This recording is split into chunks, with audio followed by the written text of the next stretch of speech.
ನಮಸ್ತೆ, welcome back to our channel Soumya recipe corner.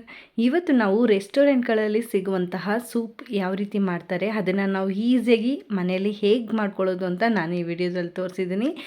ನೀವೇನಾದ್ರೂ ಮನೆಯಲ್ಲೇ ಸೂಪ್ ರೆಸಿಪಿನ ಟ್ರೈ ಮಾಡಬೇಕು ಅಂತಿದ್ರೆ ಖಂಡಿತವಾಗ್ಲೂ ನಾನು ಈ ತೋರಿಸಿರುವಂತಹ ಈ ಮೆಥಡಲ್ಲೇ ನೀವು ಕೂಡ ಟ್ರೈ ಮಾಡಿ. ತುಂಬ ಸಿಂಪಲ್ಲಾಗಿ ಟೇಸ್ಟಿಯಾಗಿ ಯಾವ ರೀತಿ ಮಾಡ್ಕೊಬೋದು ಅಂತ ನಾನು ಈ ವಿಡಿಯೋದಲ್ಲಿ ತೋರಿಸಿದ್ದೀನಿ. ತುಂಬಾ ಕ್ವಿಕ್ಕಾಗೂ ಕೂಡ ಆಗುತ್ತೆ. ಇವಾಗ ನಾವು ಕಾರ್ನ್ ಮತ್ತು ಚಿಕನ್ ಸೂಪ್ನ ಹೇಗೆ ಮಾಡೋದು ಅಂತ ನೋಡೋಣ ಬನ್ನಿ. ಫಸ್ಟಿಗೆ ನಾನು ಒಂದು ಪ್ಯಾನ್ ಇಟ್ಕೊಂಡಿದ್ದೀನಿ. ಪ್ಯಾನ್ಗೆ ನಾನು 2-3 ಟೇಬಲ್ ಸ್ಪೂನ್ ಆಯಿಲ್ ಹಾಕ್ಕೊಂಡು ಬೆಳ್ಳುಳ್ಳಿ ಹಾಗೆ ಶುಂಠಿನ ಸೇರಿಸ್ಕೊಂಡಿದ್ದೀನಿ. ಶುಂಠಿ ಬೆಳ್ಳುಳ್ಳಿನ ನಾನಿಲ್ಲಿ ಚಿಕ್ಕದಾಗಿ ಕಟ್ ಮಾಡಿ ತೊಗೊಂಡಿರೋಂತಹದ್ದು. ಅದರ ಜೊತೆಗೆ ನಾನು ಇವಾಗ 150 ಗ್ರಾಮ್ ಆಗೋಷ್ಟು ಚಿಕನ್ ಪೀಸ್ನ ತೊಗೊಂಡಿದ್ದೀನಿ. ಇದನ್ನು ಕೂಡ ನಾನು ಚಿಕ್ಕದಾಗಿ ಕಟ್ ಮಾಡಿದ್ದೀನಿ. ಇದನ್ನು ನೀವು ತುಂಬಾ ಚಿಕ್ಕದಾಗಿ ಮಾಡೋಕ್ಕೆ ಹೋಗ್ಬೇಡಿ. ಇಷ್ಟು ನಾನು ತೋರಿಸ್ತಾ ಇದ್ದೀನಲ್ಲ ಅಷ್ಟಾದರೆ ಸಾಕಾಗುತ್ತೆ. ನೋಡಿ, ನಮಗೆ ಸೂಪಲ್ಲಿ ಅದು ಸಿಗ್ತಾ ಇರಬೇಕಾಗತ್ತೆ ಪೀಸ್, ಆವಾಗ ತುಂಬಾ ಚೆನ್ನಾಗಿರುತ್ತೆ. ಅದಕ್ಕೋಸ್ಕರ ಈ ಸೈಜಲ್ಲಿ ನೀವು ಕಟ್ ಮಾಡ್ಕೊಳ್ಳಿ. ಹಾಗೆ ಇವಾಗ ನಾನು ಇದಕ್ಕೆ ವೆಜಿಟೇಬಲ್ಸ್ನ ಆ್ಯಡ್ ಮಾಡ್ತಾಯಿದ್ದೀನಿ. ನಿಮಗೇನಾದ್ರೂ ವೆಜಿಟೇಬಲ್ಸ್ ಬೇಡ ಅಂದರೆ ಜಸ್ಟ್ ಕಾರ್ನಲ್ಲೂ ನೀವು ಮಾಡ್ಕೊಬೋದು, ಹಾಗೆ ಬರೀ ಚಿಕನ್ ಪೀಸಲ್ಲೂ ಕೂಡ ನೀವು ಮಾಡ್ಕೊಬೋದು.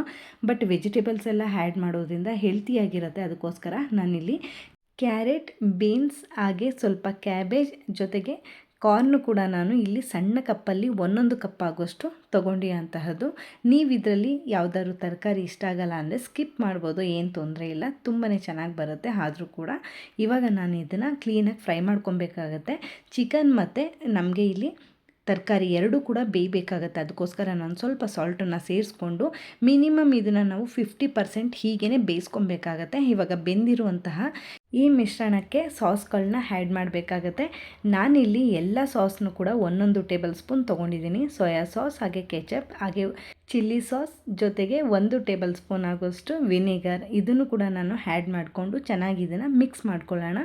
ಈ ಮಿಶ್ರಣದಲ್ಲಿ ಇವಾಗ ನಾವು ಕ್ಲೀನಾಗಿ ತರಕಾರಿ ಹಾಗೆ ಚಿಕನ್ ಎಲ್ಲದಕ್ಕೂ ಹೊಂದ್ಕೊಳ್ಳೋ ಥರ ನಾವು ಈ ಸಾಸ್ನ ನಾವು ಈ ರೀತಿಯಾಗಿ ಮಿಕ್ಸ್ ಮಾಡಬೇಕಾಗತ್ತೆ. ನೀವು ನೋಡ್ತಾ ಇದ್ದೀರಾ, ಕಲರು ಕೂಡ ತುಂಬ ಚೆನ್ನಾಗಿ ಚೇಂಜ್ ಆಗಿದೆ. ಈ ಟೈಮಲ್ಲಿ ನಾನು ಅರ್ಧ ಟೇಬಲ್ ಸ್ಪೂನ್ ಆಗೋಷ್ಟು ಪೆಪ್ಪರ್ ಪೌಡರ್ನ ನಾನು ಆ್ಯಡ್ ಮಾಡ್ಕೊಂಡು ಸೇರಿಸಿದ್ದೀನಿ. ಇದ್ರ ಜೊತೆಗೆ ನಾನು ಅರ್ಧ ಟೇಬಲ್ ಸ್ಪೂನು ನಾನಿಲ್ಲಿ ಅಚ್ಕಾರದ ಪುಡಿನೂ ಕೂಡ ನಾನು ಯೂಸ್ ಮಾಡಿದ್ದೀನಿ. ಬಟ್ ಕ್ಲಿಪ್ಪಿಂಗ್ ಮಿಸ್ ಆಗಿದೆ, ಹಾಗಾಗಿ ಪೆಪ್ಪರ್ ಪೌಡರ್ನ ಆ್ಯಡ್ ಮಾಡಬೇಕಾದ್ರೆ ನೀವು ಅರ್ಧ ಟೇಬಲ್ ಸ್ಪೂನ್ ಆಗೋಷ್ಟು ಚಿಲ್ಲಿ ಪೌಡರ್ನು ಕೂಡ ಆ್ಯಡ್ ಮಾಡ್ಕೊಳ್ಳಿ. ಆ್ಯಡ್ ಮಾಡಿಕೊಂಡು ಇದನ್ನೆಲ್ಲವನ್ನು ಕೂಡ ಮಿಕ್ಸ್ ಮಾಡಿಕೊಂಡ್ಮೇಲೆ ನಾವು ಇವಾಗ ಇದಕ್ಕೆ ನೀರನ್ನ ಸೇರಿಸ್ತಾ ಇದ್ದೀನಿ. ನಾನಿಲ್ಲಿ 2 ಲೋಟ ನೀರನ್ನ ಬಳಸ್ತಾ ಇರುವಂತಹದ್ದು. ಇದನ್ನು ನಾವು ಸೇರಿಸ್ಕೊಂಡು ಚೆನ್ನಾಗಿ ಮಿಕ್ಸ್ ಮಾಡಿ ಒಂದು ಲಿಡ್ನು ಕೂಡ ಕ್ಲೋಸ್ ಮಾಡಿಕೊಂಡು ಚೆನ್ನಾಗಿ ಇದು ಕುದಿಯೋದಕ್ಕೆ ಬಿಡೋಣ. ನೀವು ನೋಡ್ತಾ ಇದ್ದೀರಾ, ಇವಾಗ ಕುದಿಯೋದಕ್ಕೂ ಕೂಡ ಸ್ಟಾರ್ಟ್ ಆಗಿದೆ. ಈಗ ಇದು ಚೆನ್ನಾಗಿ ಕುದಿಬೇಕಾದ್ರೆ ನಾನಿಲ್ಲಿ 2 ಟೇಬಲ್ ಸ್ಪೂನ್ ಆಗೋಷ್ಟು ಕಾರ್ನ್ಫ್ಲೋರ್ಗೆ ಸ್ವಲ್ಪ ನೀರನ್ನ ಮಿಕ್ಸ್ ಮಾಡಿಕೊಂಡು ಈ ರೀತಿಯಾಗಿ ತೊಗೊಂಡಿದ್ದೀನಿ. ನೀವು ನೋಡ್ತಾ ಇದ್ದೀರಾ, ಇದನ್ನು ನಾವು ಕುದೀತಾ ಇರುವಂತಹ ಈ ಮಿಶ್ರಣಕ್ಕೆ ಸೇರಿಸ್ಕೊಳ್ಳೋಣ. ಸೇರಿಸ್ಕೊಂಡು ನಾವು ಇದನ್ನು ಚೆನ್ನಾಗಿ ಕೈ ಆಡಬೇಕಾಗತ್ತೆ. ಈ ರೀತಿ ಕೈ ಆಡೋದ್ರಿಂದ ಯಾವುದೇ ರೀತಿ ಲಂಪ್ಸ್ ಫಾರ್ಮ್ ಆಗೋಲ್ಲ, ಚೆನ್ನಾಗಿ ಬರುತ್ತೆ. ಅದಕ್ಕೋಸ್ಕರ ಹಾಗೆ ಕಾರ್ನ್ಫ್ಲೋರ್ನ ಯೂಸ್ ಮಾಡೋದ್ರಿಂದ ಒಳ್ಳೆ ಕನ್ಸಿಸ್ಟೆನ್ಸಿಗೆ ನಮಗೆ ಸೂಪು ಫಾರ್ಮ್ ಆಗುತ್ತೆ. ಹಾಗಾಗಿ ಕಾರ್ನ್ಫ್ಲೋರ್ನ ನಾವು ಯೂಸ್ ಮಾಡಬೇಕಾಗತ್ತೆ. ಇವಾಗ ನೀವು ನೋಡ್ತಾ ಇರಬಹುದು ಎಷ್ಟು ಚೆನ್ನಾಗಿ ಒಳ್ಳೆ ಥಿಕ್ನೆಸ್ಸಾಗಿ ನಮಗೆ ಫಾರ್ಮ್ ಆಗಿದೆ ಕಾರ್ನ್ಫ್ಲೋರ್ ಯೂಸ್ ಮಾಡಿರೋದ್ರಿಂದ. ಇವಾಗ ನಾವು ಇದಕ್ಕೆ ಇದು ಚೆನ್ನಾಗಿ ಕುದಿ ಬರುವಂತಹ ಟೈಮಲ್ಲಿ ಇದಕ್ಕೆ ನಾನು ಇವಾಗ 2 ಎಗ್ ವೈಟ್ನ ನಾವು ಸೇರಿಸ್ಕೊಬೇಕಾಗತ್ತೆ. ಎಲ್ಲೋ ನಾವಿಲ್ಲಿ ಬಳಸುವಾಗಿಲ್ಲ, ಜಸ್ಟ್ ಎಗ್ ವೈಟ್ನ ಮಾತ್ರ ನಾವಿಲ್ಲಿ ಹಾಕ್ಕೊಬೇಕಾಗತ್ತೆ. ಆ ಕ್ಲಿಪ್ಪಿಂಗು ಕೂಡ ಮಿಸ್ ಆಗಿದೆ. ಆದರೆ ನೀವು ಎಗ್ ವೈಟ್ ಹಾಕಿರೋಂತಹದ್ದನ್ನು ಇವಾಗ ನೀವು ನೋಡ್ತಾ ಇರ್ಬೋದು.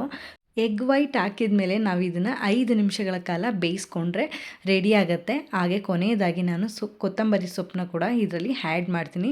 ತುಂಬಾ ಪರ್ಫೆಕ್ಟಾಗಿರುವಂಥ ಸೂಪ್ ರೆಡಿಯಾಗುತ್ತೆ. ನಿಜ ಹೇಳಬೇಕು ಅಂದರೆ ಇದು ಮಕ್ಕಳಿಂದ ದೊಡ್ಡೋರ ತನಕನೂ ತುಂಬಾ ಎಂಜಾಯ್ ಮಾಡಿಕೊಂಡು ಈ ಸೂಪ್ನ ಟೇಸ್ಟ್ ಮಾಡ್ತಾರೆ.